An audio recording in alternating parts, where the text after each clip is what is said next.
झटपट मटकीचा रस्सा कसा बनवायचा आहे बघा. या ठिकाणी तेल गरम केलंय, त्यात जिरं टाकलेलं आहे. जिरं असं छान लालसर झाल्यावर त्यात बारीक चिरलेला कांदा, कढीपत्ता, आलं लसूणची पेस्ट टाकून छान हलवून घेतलेलं आहे.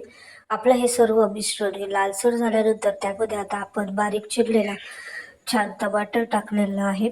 टमाटर हा छान 10 ते 15 मिनटं मंद आचेवर होऊ द्यायचं आहे.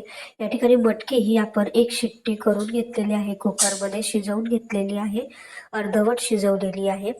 आपण आता या मसाल्यामध्ये त्या मटकीचा जो रस्सा आहे तो थोडासा टाकणार आहोत. या पद्धतीने टाकल्यानंतर आता यामध्ये आपण मसाले टाकणार आहोत. या ठिकाणी आपण हळद टाकलेली आहे, धने पावडर टाकलेली आहे, या ठिकाणी लाल तिखट टाकलेला आहे, मसाला टाकलेला आहे, घरगुती मसाला. हे मिश्रण आता परत हलवून घेणार आहोत. यात थोडंसं परत आपण मटकीचं रश्यातलं पाणी टाकलेलं आहे, जेणेकरून मसाला हा खाली जळणार नाही. आता आपण परत 5-10 मिनिटांनी त्यामध्ये मीठ, चवीपुरतं मीठ टाकलेलं आहे व मिश्रण छान हलवून घेतलेलं आहे. आता जे मिश्रण झाल्यानंतर मसाला जो मिश्रणाचा तयार झाल्यानंतर त्यात आपण जी मटकीचा रस्सा, मटकी टाकलेली आहे, मटकीचं पाणी व मटकी हे दोघंही टाकलेलं आहे. आता आपण याला छान उकळी येऊ देऊया, झाकण ठेवून.